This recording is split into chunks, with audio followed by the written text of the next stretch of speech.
اللهم لك الحمد أنت قلت وقولك الحق المبين. قل صدق الله فاتبعوا ملة إبراهيم. ومن أصدق من الله حديثا ومن أصدق من الله قيلا. لا إله إلا الله المتوحد في الجلال بكمال الجمال تعظيما وتكبيرا، المتفرد بتصريف الأمور على التفصيل والإجمال تقديرا وتدبيرا، المتعالي بعظمته ومجده، الذي نزل الفرقان على عبده ليكون للعالمين نذيرا.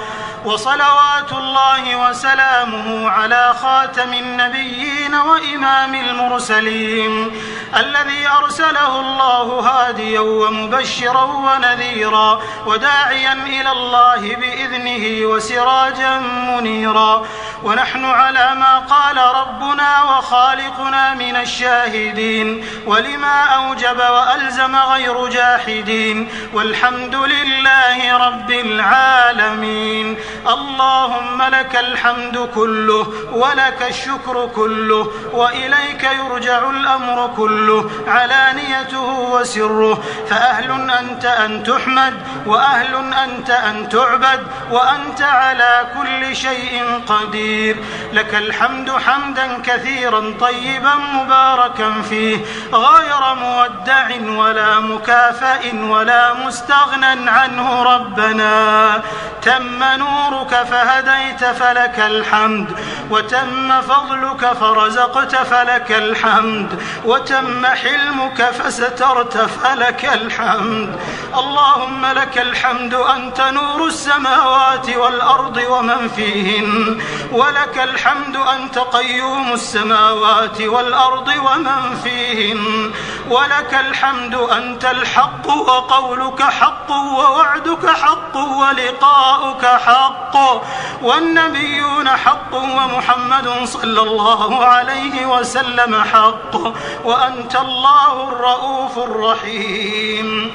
اللهم لك الحمد على ما أنعمت به علينا من نعمك العظيمة وآلائك الجسيمة، حيث أنزلت إلينا خير كتبك، وأرسلت إلينا أفضل رسلك، وشرعت لنا أفضل شرائع دينك، وجعلتنا من خير أمة أخرجت للناس، وهديتنا لمعالم دينك الذي ليس به التباس.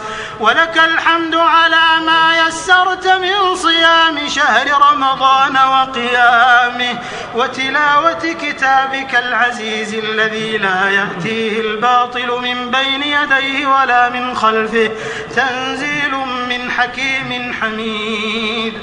اللهم لك الحمد كما هديتنا للإسلام وعلمتنا الحكمة والقرآن.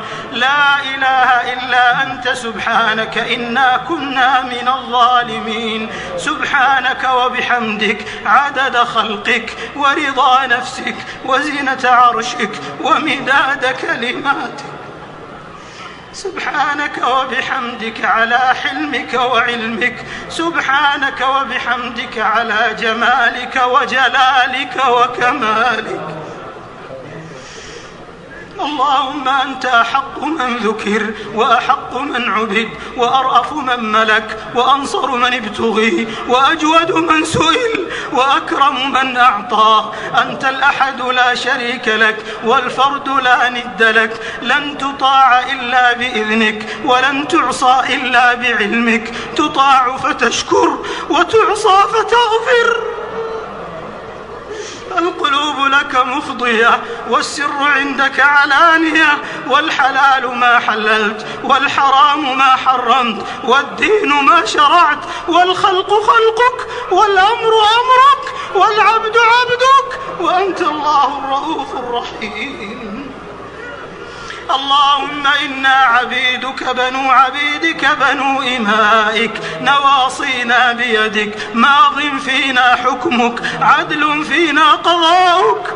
نسألك بكل اسم هو لك سميت به نفسك أو أنزلته في كتابك أو علمته أحدا من خلقك أو استأثرت به في علم الغيب عندك أن تجعل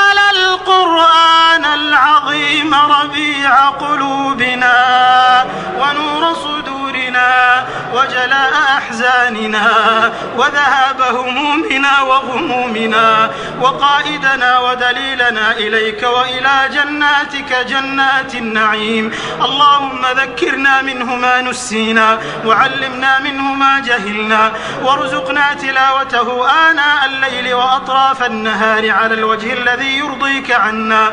اللهم اجعلنا ممن يحلل حلاله ويحرم حرامه ويعمل بمحكمه ويؤمن بمتشابهه ويتلوه حق تلاوته. اللهم اجعلنا ممن يقيم حروفه وحدوده، ولا تجعلنا ممن يقيم حروفه ويضيع حدوده. اللهم اجعلنا من أهل القرآن الذين هم أهلك وخاصتك يا ذا الجلال والإكرام. اللهم اجعلنا ممن يقرأ القرآن فيرقى، ولا تجعلنا ممن يقرأ القرآن فيشقى. اللهم اجعلنا ممن يقال لهم في الجنان اقرأ وارق ورتل كما كنت ترتل في الدنيا، فإن منزلتك عند آخر آية تقرأها برحمتك يا أرحم الراحمين. اللهم اجعل القرآن العظيم لقلوبنا ضياء، ولأبصارنا جلاء، ولأسقامنا دواء، ولذنوبنا ممحصا، وعن النار مخلصا. اللهم أسكننا به الحلل، وألبسنا به الظلل، وأسبغ علينا به النعم، وادفع به عنا النقم، واجعلنا به عند الجزاء من الفائزين، وعند النعماء من الشاكرين، وعند البلاء من الصابرين. ولا تجعلنا ممن استهوته الشياطين فشغلته بالدنيا عن الدين فأصبح من النادمين وفي الآخرة من الخاسرين.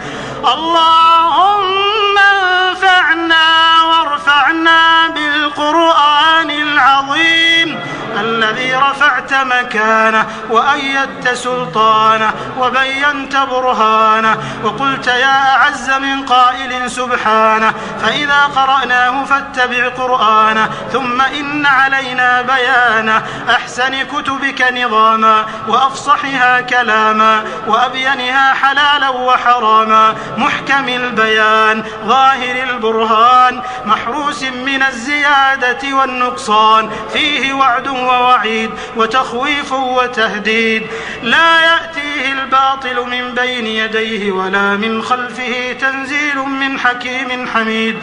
اللهم أوجب لنا به الشرف المزيد، وألحقنا بكل بر سعيد، ووفقنا للعمل الصالح الرشيد.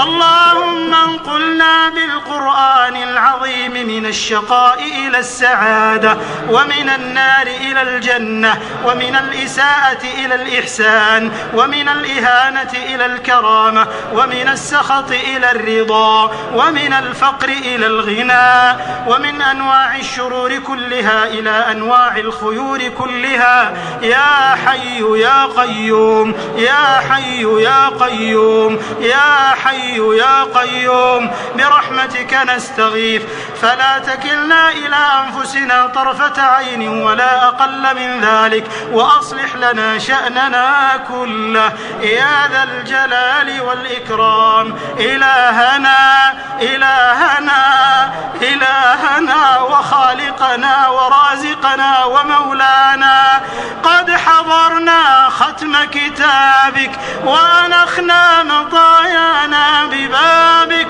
فلا تطردنا عن جنابك، فإن طردتنا فإنه لا حول لنا ولا قوة إلا بك. يا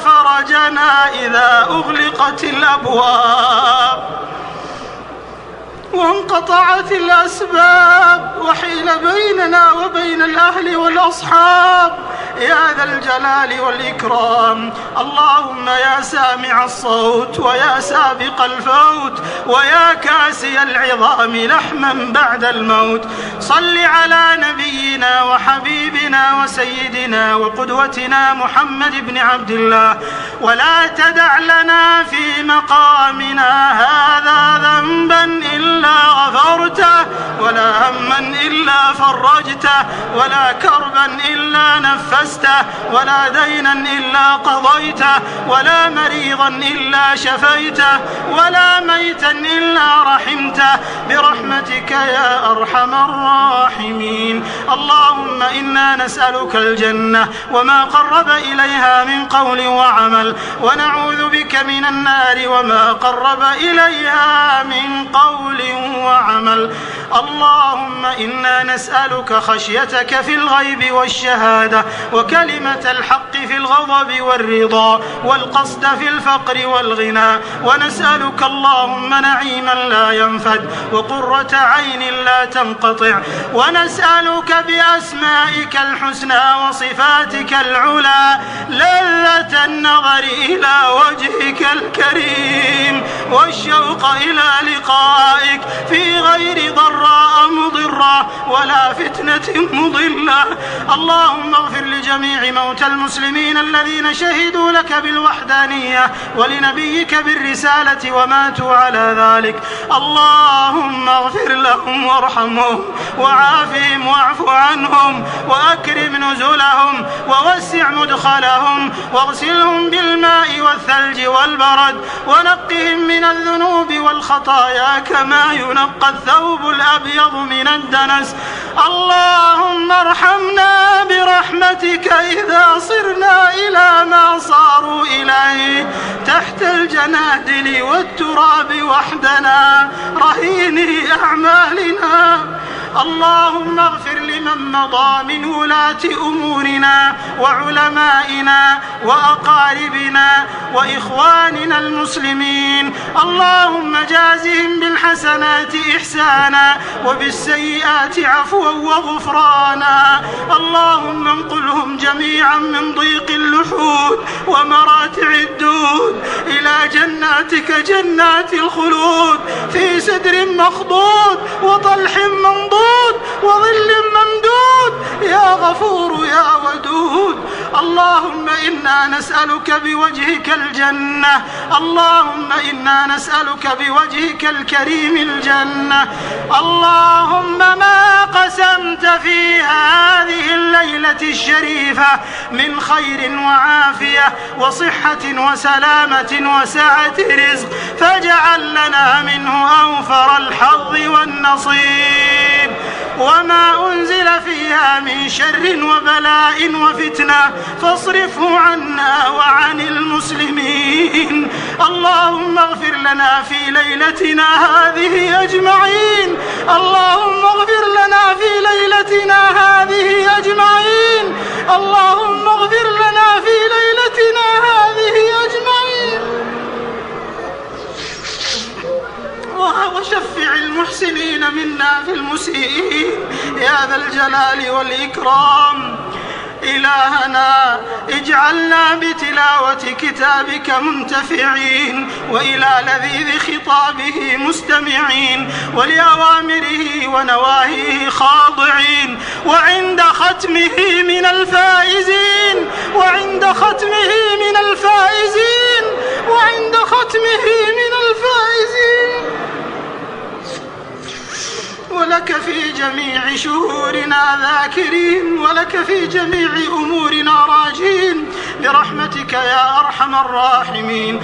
اللهم إنك تتفضل على عبادك في هذه الليالي المباركة بعتق رقابهم من النار، وتتفضل في آخر ليلة من رمضان بعتق عدد ما أعتقت من أول الشهر إلى آخره. اللهم فاكتبنا من عتقائك من النار، اللهم اكتبنا من عتقائك من النار، اللهم اكتبنا من عتقائك من النار.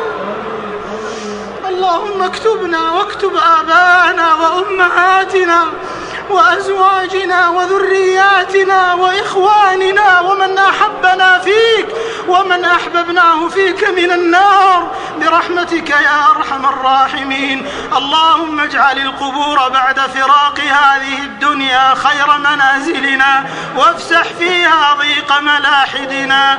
اللهم اختم لنا بخير واجعل عواقب أمورنا إلى خير واجعل آخر كلامنا من الدنيا شهادة أن لا إله إلا الله وأن محمدا رسول الله وتوفنا وأنت راض عنا غير غضبان واجعلنا في موقف القيامة من الآمنين من الذين لا خوف عليهم ولا هم يحزنون. اللهم اجعلنا ممن ينادى في الآخرة كلوا واشربوا هنيئا بما أسلفتم في الأيام الخالية يا رب العالمين ويا أرحم الراحمين ويا أكرم الأكرمين. إلهنا ليس في الوجود إله غيرك فيرجى وليس في الكون رب غيرك فيدعى. من الذي سألك فحرمته ومن الذي دعاك فطردته؟ إلى من نلتجئ وأنت المولى القادر؟ أم بمن نستنصر وأنت القاهر الناصر؟ من الذي يجبر كسرنا وأنت للقلوب جابر؟ يا إله الأوائل والأواخر يا من هو عالم بالسرائر والضمائر يا أرحم الراحمين ويا أكرم الأكرمين ويا أجود الأجودين. اللهم إنك تسمع كلامنا وترى مكاننا ولا يخفى عليك شيء من أمورنا. ندعوك دعاء المساكين دعاء من خضعت لك رقابهم وذلت لك أنوفهم وذلت لك جباههم ورغمت لك أنوفهم وذرفت لك عيونهم وسكبت لك عبراتهم يا أرحم الراحمين يا ذا الجلال والإكرام. اللهم فلا تردنا خائبين. اللهم هؤلاء عبادك اجتمعوا في هذه الليلة الشريفة وفي هذا المكان المبارك نصبوا وجوههم إليك ورفعوا أكف الضراعة إليك وأنت واسع المغفرة رحمتك وسعت كل شيء وجهك أكرم الوجوه وجاهك أعظم الجاه. يا دائم الإحسان يا دائم الإحسان يا عظيم الغفران يا كريم الصفح يا عظيم المن يا حسن التجاوز. اجعل هذا الاجتماع اجتماعا مرحوما واجعل تفرقنا بعده تفرقا معصوما ولا تجعل فينا ولا معنا شقيا ولا محروما.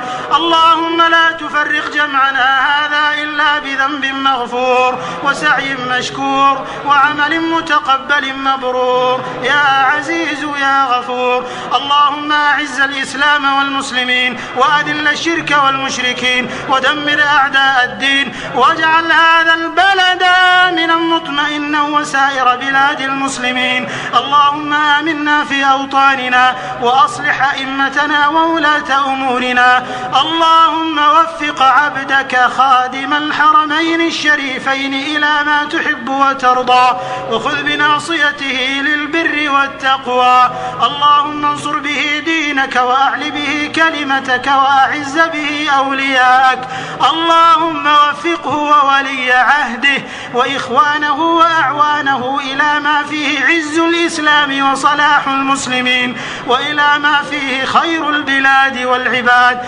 اللهم احفظ على هذه البلاد عقيدتها وقيادتها وأمنها واستقامتها واستقرارها وتماسكها وتلاحمها يا ذا الجلال والإكرام. اللهم من أرادنا وأراد عقيدتنا وأراد ديننا وبلادنا وأمننا بسوء فأشغله بنفسه ورد كيده في نحره واجعل تدبيره تدميره يا سميع الدعاء. اللهم أدم على هذه البلاد نعمة الحرمين الشريفين ونعمة الأمن والأمان، واحفظها وسائر بلاد المسلمين من عدوان المعتدين ومن كيد الكائدين ومن مكر الماكرين. اللهم إنا نسألك بأسمائك الحسنى وصفاتك العلى يا من لا يهزم جندك ولا يخلف وعدك، نسألك اللهم نصرك المؤزر لإخواننا المسلمين في كل مكان يا قوي يا عزيز. إلهنا عظم الكرب واشتد الخطب على كثير من إخواننا المسلمين، فاللهم ارحم ضعفهم، اللهم اكشف ضرهم، اللهم اكشف الضر عن المتضررين والبأساء عن البائسين. اللهم انصر إخواننا في فلسطين، اللهم انصر إخواننا في فلسطين على الصهاينة الغاصبين المحتلين.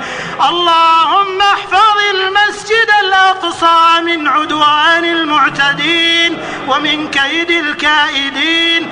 اللهم اجعله شامخا عزيزا إلى يوم الدين. اللهم اكتب لنا فيه صلاة قبل الممات يا رفيع الدرجات ويا قاضي الحاجات. اقض حاجاتنا وارفع درجاتنا واغفر ذنوبنا واستر عيوبنا وحصن فروجنا واختم بالصالحات أعمالنا وبالسعادة آجالنا. اللهم كاشف الهم، اللهم فارج الغم، نسألك اللهم يا مجيب دعوة المضطرين، يا مجيب دعوة المضطرين، يا مجيب دعوة المضطرين، يا رحمن الدنيا والآخرة ورحيمهما، نسألك اللهم رحمة من عندك تغنينا عن رحمة من سواك. اللهم اكشف الغمة عن هذه الأمة واجمع قلوبها على الكتاب والسنة يا ذا العطاء والفضل والمنة.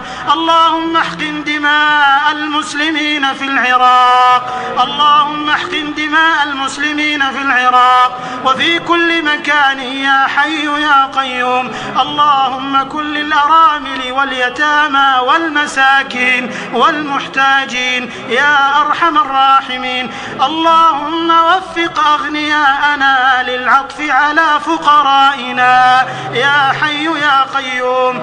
اللهم أصلح أحوال المسلمين، اللهم فقههم في الدين، اللهم علم جاهلهم، اللهم اكس عاريهم، اللهم أطعم جائعهم، اللهم اشف مريضهم، اللهم فك أسيرهم، اللهم أرخص أسعارهم يا حي يا قيوم يا ذا الجلال والإكرام. اللهم عليك بأعدائك أعداء الدين الذين يصدون عن سبيلك ويعادون أهل دينك. اللهم يا منزل الكتاب ويا مجري السحاب ويا هازم الأحزاب اهزم أعداء الإسلام والمسلمين يا قوي يا عزيز بقدرتك إنك على كل شيء قدير. اللهم شتت شملهم وفرق جمعهم واجعلهم غنيمة للمسلمين وعبرة للمعتبرين. اللهم أصلح وسائل الإعلام في بلاد الإسلام واجعلها قنوات توجيه وإرشاد يا حي يا قيوم. اللهم احفظ المسلمين من شرور قنوات الرذيلة يا حي يا قيوم يا ذا الجلال والإكرام. اللهم أصلح شبابنا، اللهم أصلح شبابنا، اللهم أصلح شباب المسلمين، اللهم اجعلهم عدة لمجتمعاتهم وأوطانهم، اللهم اجعلهم قرة عين لأهليهم وأسرهم يا حي يا قيوم. اللهم احفظهم ممن أراد بهم تغريبا أو تكفيرا وتفجيرا وتدميرا يا حي يا قيوم يا ذا الجلال والإكرام. اللهم رد ضالهم إلى الحق، اللهم ضل من غرر بهم إلى الصواب والرشد يا حي يا قيوم يا ذا الجلال والإكرام. اللهم ارزقهم الوسطية والاعتدال إنك أنت الكبير المتعال. اللهم احفظ نساء المسلمين من كيد الكائدين وعدوان المعتدين، اللهم جملهن بالحجاب والعفاف والحياء والحشمة واحفظهن أن يفتن أو يفتن. اللهم وفق رجال هيئات الأمر بالمعروف والنهي عن المنكر، اللهم وفقهم وسددهم وأعنهم يا حي يا قيوم. واصرف عنا وعنهم شر الأشرار وكيد الفجار. اللهم وفق رجال أمننا، اللهم اجزهم خيرا على ما قدموا من حفظ أمن البلاد والعباد. اللهم ارحم شهداءهم، اللهم ارحم شهداءهم وعاف مرضاهم وجرحاهم وكل أسرهم وأهليهم وأولادهم يا أرحم الراحمين ويا أكرم الأكرمين. اللهم عليك بالسحرة الأشرار، اللهم اكفنا والمسلمين ضر الأضرار وحسد الحاسدين وحقد الحاقدين وكيد الكائدين. اللهم ادفع عنا الغلا والوبا والربا والزنا والزلازل والمحن وسوء الفتن ما ظهر منها وما بطن عن بلدنا هذا خاصة وعن سائر بلاد المسلمين عامة يا رب العالمين. ربنا آتنا في الدنيا حسنة وفي الآخرة حسنة وقنا عذاب النار.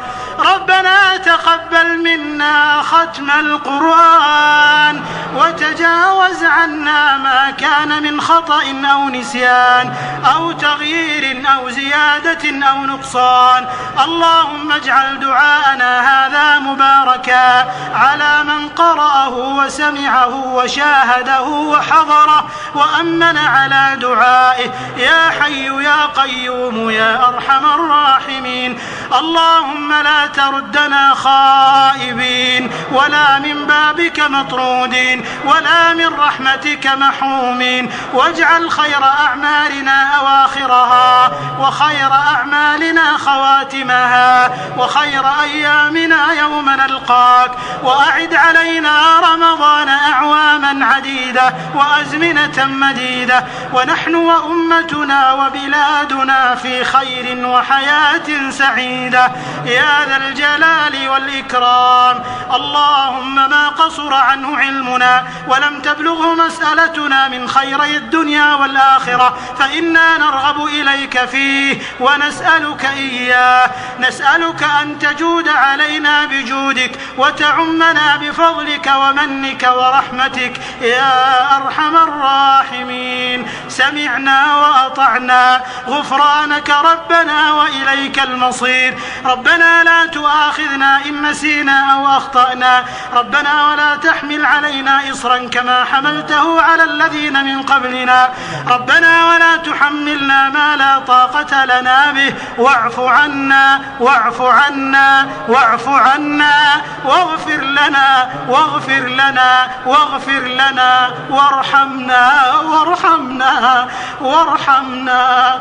أنت مولانا فانصرنا على القوم الكافرين. ربنا تقبل منا إنك أنت السميع العليم وتب علينا إنك أنت التواب الرحيم. واغفر لنا ولوالدينا ولجميع المسلمين والمسلمات الأحياء منهم والأموات إنك سميع قريب مجيب الدعوات.